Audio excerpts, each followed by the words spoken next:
Symboliquement, les communautés et amis du peuple sahraoui ont bloqué ce soir l'entrée du port de Fécamp.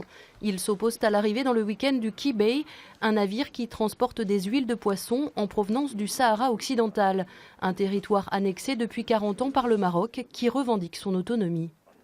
C'est l'origine de la marchandise qui pose problème. Ce n'est pas la marchandise par elle-même, ce n'est pas le bateau par lui-même. Mais c'est le fait que cette marchandise, elle appartient aux Sahraouis et que pour l'instant, elle est vendue par le Maroc.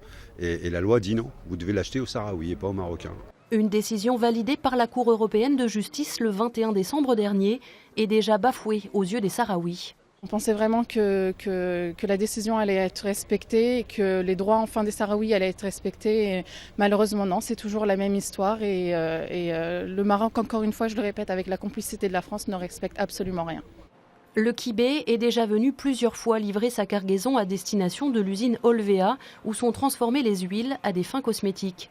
Interrogée sur la légalité de cette transaction commerciale, l'entreprise fécampoise n'a pas souhaité répondre à notre demande. De son côté, le Front Polisario, représentant du peuple sahraoui, a déposé plainte aujourd'hui au tribunal du Havre pour tromperie sur l'origine et discrimination économique. Il s'agit juste de faire constater que, en déchargeant cette cargaison qui vient d'un territoire sahraoui, il y a commission d'une infraction. Pour le comité de jumelage de Gonfreville-Lorcher, soutien des Sahraouis, c'est la continuité de leur combat auprès de cette population.